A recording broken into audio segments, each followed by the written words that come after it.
grand mauvais temps, de septembre à juin, les élèves de les collectifs commencent leur journée par 20 minutes d'activité physique.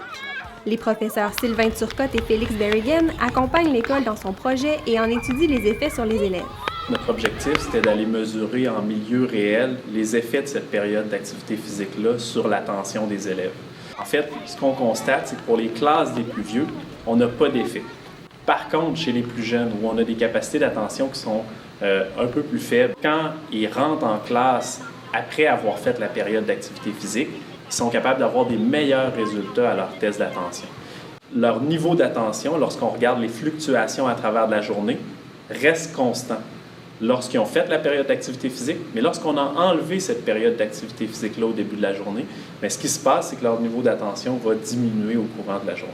Ce qui est encourageant pour les plus vieux, c'est qu'on a aussi regardé le niveau d'habileté motrice des jeunes dans l'école. Et ce qui est intéressant, c'est quand on met en relation leurs résultats au niveau des tests d'habileté motrice avec leurs résultats aux tests d'attention. Ce qu'on se rend compte, c'est que les jeunes qui sont plus efficaces sur le plan moteur sont ceux qui performent le mieux dans les tests d'attention. Donc, ce qui nous porte à croire que si on continue à leur faire de l'activité physique et qu'on utilise une panoplie d'activités qui permettent de développer leurs habiletés motrices, bien, on a peut-être à moyen long terme des effets sur leur capacité d'attention. Et quand on regarde l'intensité des mouvements, c'est-à-dire l'intensité des activités qui sont faites pendant les périodes de classe, ce qu'on constate, c'est que l'intensité est plus faible lorsqu'il y a eu la période « je bouge le matin ». Donc, on peut supposer à partir de ça qu'ils sont peut-être plus prédisposés aux apprentissages. Et ça, on le constate à tous les niveaux. Parce qu'on s'entend, en fait, l'idée, c'est que ce qu'on recherche, c'est de voir si un programme de ce type-là peut aider à l'apprentissage scolaire. Donc, si l'apprentissage scolaire va nous amener vers la réussite éducative. Donc, c'est de voir s'il y a des facteurs qui prédisposent à l'apprentissage qui vont apparaître.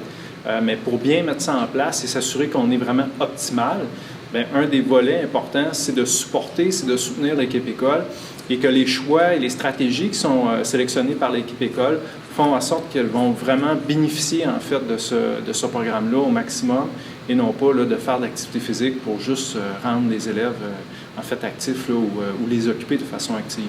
Une personne qui a commencé à mettre en place le programme et le programme en plus, après ça, c'est en fait transféré au niveau des autres enseignants quand ils ont vu que ce programme-là pouvait avoir des effets positifs au niveau des élèves.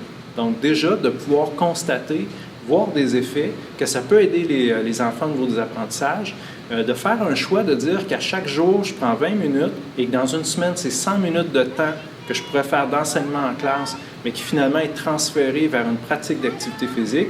Ça veut dire qu'il y a un bénéfice à quelque part pour ces enseignants-là. Donc ça, c'est quand même important. On voit que cette approche-là, actuellement, est une approche qui semble intéresser, en fait, beaucoup de régions, beaucoup d'écoles. Et donc, on est en contact avec beaucoup d'écoles pour pouvoir implanter, ou du moins les aider là, à implanter ce type d'approche-là. C'est certain que quand on n'a pas nécessairement les mêmes infrastructures sportives, ça influence le type de pratique d'activité physique. La dimension de l'école va également jouer et les ressources disponibles. Donc, on essaie de travailler avec les écoles pour répondre ou solutionner des fois de certaines difficultés qui peuvent survenir, mais pour les supporter dans la mise en place de ce type d'approche.